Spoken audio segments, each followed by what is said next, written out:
Last but not least, we have Nicholas Prof. He's a third-year PhD student at MIT, advised by Russ Tedrake in the Robot Locomotion Group. His research aims to scale realistic simulation generating training data and evaluation benchmark for robot manipulation foundation models. Brilliant. Thank you very much for the introduction. So, hello everyone. Today I'm excited to present our work on steerable scene generation. And in this talk today, I basically show that a single scene prior, trained on cheap procedural data, can be steered to match task goals. Our underlying aim is to make simulation environments look more like the real world, basically enabling us to train and evaluate robot foundation models much more effectively. But why should you actually care about this? Because at the heart of all our problems in robotics these days is data scarcity. Robotics is starved for data, and that's the premise I want to start from. So basically, given this data scarcity, the question here again is, where should our robot data come from? And you might ask, can't we just use internet scale data for robots as we do in language and vision? The problem here is the transfer gap. On the left, we have massive internet scale data, I guess hidden behind me, but here, Wikipedia, Common Crawl, etc. That's great for scale, but it's very far from the robot action space. On the right here, we have robot teleoperation. That transfers perfectly, but is tiny and extremely expensive. In the middle then, the kind of efforts like EgoExo, OpenX, and then of course simulation, which I argue is key. It's scalable, and if done right, can have a small transfer gap. So we have just kind of seen that simulation could maybe help close this robot data gap. But that raises the key question. Where do we actually get the diverse simulation environments to train in from? Practitioners at Toyota Research Institute and Google DeepMind describe manual simulation offering as a major bottleneck for getting robot training and evaluation in sim. A common approach is to rely on domain randomization. But if we randomize over everything, geometry and placement, then the odds of stumbling on a realistic scene are basically zero. We need something smarter here.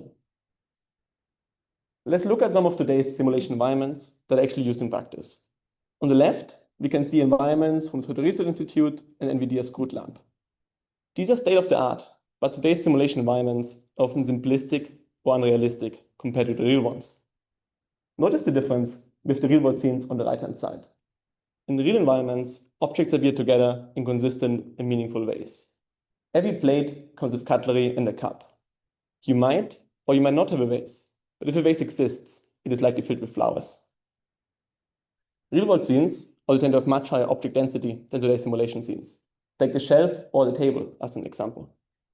So what if people tried to reduce the gap between sim and real scenes?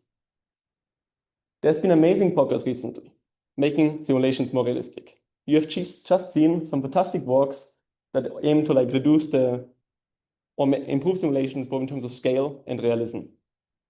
They're great, but even today's state-of-the-art scene generators, and maybe even all the scene generators in the future, will still produce sparser and less structured scenes than the real world. Small objects, which are key for manipulation, are especially underrepresented. Just kind of remember the high clutter like shelves and tables from the previous slide. Moreover, today's best methods usually use big models to do multi-step reasoning that kind of result in slow generation. So rather than replacing any of those methods, we kind of build on them. We add an adapter that can be applied to any of them. In particular, we use their broad distributions that might not yet be optimal as pre-training data to train a scene generative model and then steer that model to sample from a better distribution. So using these methods as pre-training data allows us to unify them in the fast generation framework, but also improve upon them using modern steering techniques. Okay, so we treat a scene generator as data source for pre-training. You can use your favorite generator or combine multiple, as any of the ones from the previous slide. For our proof of concept demonstration, we use spatial scene grammars from Greg Izzard, which is a procedural generator. It kind of lets us generate millions of scenes, the ones shown here, from just a handful of manual specifications. And since new VLM-guided generators are released rapidly, as we have just seen, our pre-training distribution kind of keeps improving as the ecosystem evolves. Okay, just stepping back a moment to reiterate.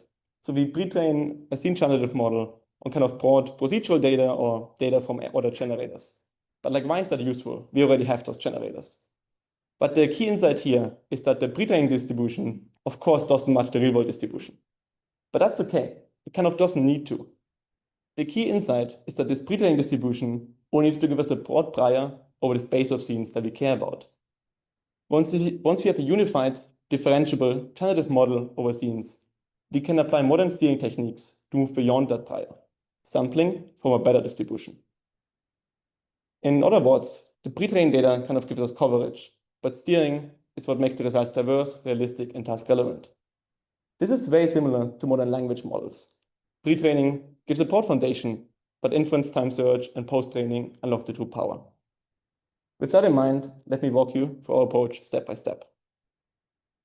Okay, so we start with large-scale procedurally generated data. Again, we just train a unified differentiable generative model on that. And then this is where things get really interesting.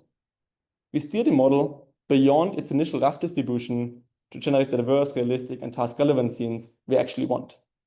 In particular, we explore three strategies: reinforcement learning post-training, conditioning, and the novel, inference time, Monte Carlo research strategy over partial scenes.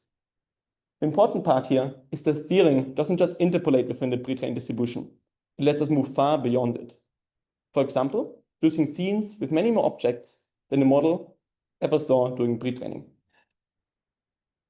Finally, the generated scenes are ready for our data collection and evaluation in simulation.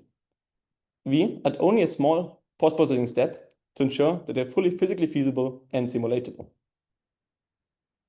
Before we get into steering, I quickly want to explain the base model we're using. So we represent the scene as an unordered set of objects. This is following diffusing.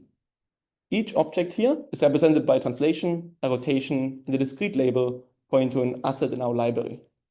We also add empty objects into the library, which then allows us to represent variable-sized scenes by padding with empties. We then train a diffusion model on the structured representation using the mixed discrete continuous diffusion framework from me-diffusion. Basically, continuous diffusion for translations and rotations, and discrete diffusion for object identities. We then use a shared backbone with separate heads to generate these jointly. And lastly, since scenes are basically sets here, our model has to be permutation equivariant. So swapping the order of objects shouldn't change the scene. We achieve that using a diffusion transformer with our positional encodings. This basically naturally captures that property. Okay, so how does this look like in practice? Here is a short video of our scene diffusion process. The model here jointly decides on three things: how many objects to generate, what objects to generate, and their continuous poses. The scenes start from pure noise. In images, that means randomly colored pixels. And here, it means random objects at random poses. And by the end, we have complete scenes. Okay, now let me introduce our most interesting steering method: a novel inference time Monte Carlo tree search over partial scenes. The idea is to treat scene generation as a sequential decision-making process where we iteratively in-paint parts of a scene. So think of image in-painting. You mask out a part of the image and let the model fill it in. Here, instead of pixels, we mask parts of the structured scene representation, object identities, poses, or empty slots, and regenerate them. For example, suppose we want to maximize the number of physically feasible objects in a scene. The model might initially generate a scene or at a table where some objects penetrate each other and others are empty placeholders. That's not yet optimal. In that case, we would mask or discard the initially empty or penetrating objects while keeping the already valid ones. Later, we then regenerate the initially discarded objects. Each node in this tree here is a partial scene represented by green and an in-painting mask represented by blue. Each action to transition between nodes is an in-painting step.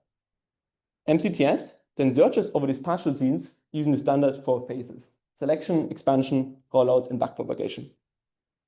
In the first phase, selection, we traverse the tree from the root to a leaf.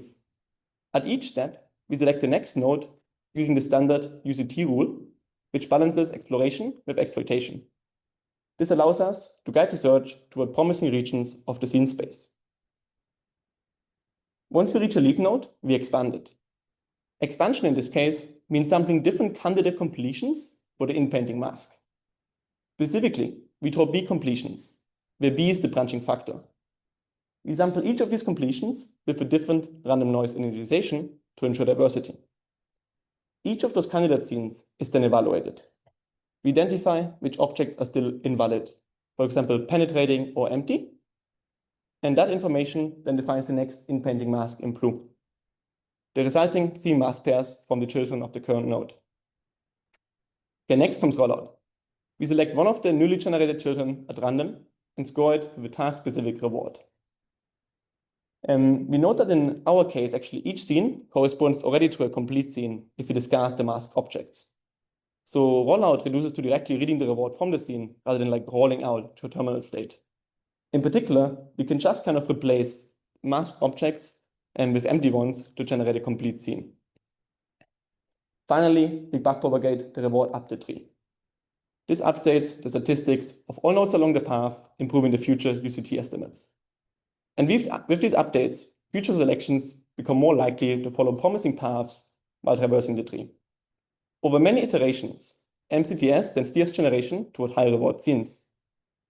And just to point out, this framework is of course flexible. It can expand beyond our running example. For example, you can different objectives or mask generators. Okay, let's come to some results. First, reinforcement learning post-training. Here, we use a simple reward. Maximize the number of objects in the scene, get us closer to the shelves from the initial slide. On the left, you see the difference. Before post-training, shelves contain just a handful of objects, and after post-training, they contain many more. On the right, we see the reward curve. The red dashed line here marks the maximum number of objects ever seen during pre-training. You can clearly notice that post-training allows us to move far beyond that limit, producing more objects than the base generator or even base model could ever produce. Okay, next we show text conditioning. Here, we query the model with this text form shown over here. Hard to read, but you can trust me that we are following or we are generating a scene that matches both the coarse and small scales of the text prompt. And this basically allows us to ask for desired scene properties at inference time. And lastly, MCTS. Here, we apply it to a dim sum table with the objective of maximizing the number of physically feasible objects in a scene. On the left here, you see the initial scene generated by a diffusion model, and on the right, the completed scene after search. You can see that MCTS refines the structure, for example, completing schema stacks and filling another object without collisions. And the reward curve kind of shows how this process evolves. We use a branching factor of 3. 3 unconditional generations results in a maximum number of 21 feasible objects. MCTS then progressively improves this reward until it reaches the maximum number, which is in this case limited by our scene representation. We only give a certain number of object tokens to work with. And the result really shows we can optimize rewards at inference time without any retraining. Okay, most scene generation work really comes from graphics these days, focusing for visual realism. That's great for rendering, but those scenes often aren't physically feasible. Our focus is different. We want robotics-ready scenes straight out of the box. So here you see a mobile EVA robot interacting with our scenes without doing anything manual, just as the command of the system. And the key point here is that those scenes aren't just pretty pictures. They're really ready for raw data collection and evaluation inside simulation.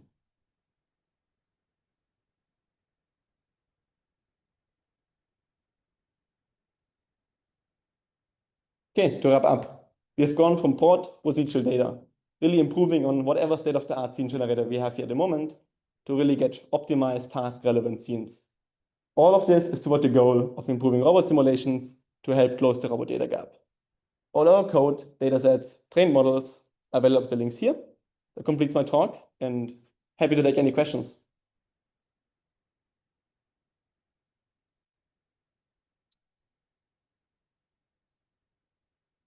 Please raise your hand if you have questions. Thank you very much for your beautiful and interesting talk. Please, could you tell me about also about the dynamic objects? Because sometimes we have a lot of people moving in the similar scene, but you just I think implement just static scene. What about future about dynamic, highly dynamic scenes? Well, like those scenes are like directly in a physics simulator. So you can export it into like a Muchoko file or like a Drake file or whatever you like. And if you go on our website, we actually have videos, or like even the previous video where you have like the robot interacting with those objects. So those objects are kind of really flying around in dynamic ways. Like you're actually using assets we generated, for example, with previous works that are highly dynamically feasible to build really realistic interactions. Thank you very much. And another question about limitation of number of objects. For example, it's very cluttered sense, but what is the limits? For example, 100 objects or maybe 1,000 objects. What about your project? I mean, to some extent, there's two limits here. There's like the pre-training data, in this case, like the red line. In our data set of like 44 million scenes, in this case, our maximum number of objects was 120 per scene. And then we can kind of show we can go way above, like here in this case, like basically doubling what we've seen. And those distributions are really like long tails. So like the average scene is really like 3-4 objects. And then we can always generate a scene with like 40 objects in this case. So we can really go way beyond it. And the key insight here is actually that in every environment we have, there's going to be local structure. And then often humans kind of learn local structure and they keep replicating it in meaningful ways. And the model kind of can pick up on this like lower manifold representation and kind of learn to replicate these kind of structures to create kind of feasible placements, like add another table to a restaurant, add more plates on the table in the restaurant. And it makes it kind of easy for the model to pick up on these local structures and learn how to complete scenes and how to create more interesting scenes. And that's actually like a major limitations of like most like procedural generators or LLM guided generators, that it's really difficult to kind of get this high clutter if you do it manually, for example, for rejection sampling or similar. Thank you.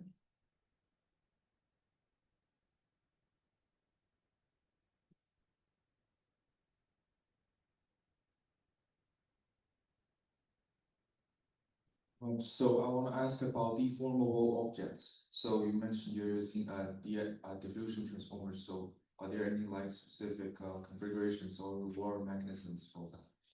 Well, we are using a diffusion transformer, but we're kind of diffusing over this like structured scene representation we have over here, where like an object is represented like translation, rotation, and object ID. So in that sense, like if you include assets in your library that are deformable or articulated or anything, then you don't have to change this framework at all. You just have to change your data set. So if your data set or like your other generators produce deformable objects in them, then you could train such a model on that data set. So do I need to add a new property, which is like deformability or like? Or you wouldn't in this case, because our case is like one key design decision we made is we don't want to jointly generate scenes and objects. We say there's like amazing works that do really good physically accurate objects. And roboticists often like to validate their assets before they use them. I don't trust my simulator otherwise. So we want to have a library of objects and then select from this library. So because in your demo I saw a shelf and there's an aluminum can on the shelf. So if that can falls off the shelf from high floor, it might, or it's very likely to cause the deformations. Does your work cover this, or is that? Or if you export it into a simulator, like if you take your Muchoko file or like URDF file and you export it into a simulator that can model this deformation, then that would cover it, yes. Okay, thank you very much.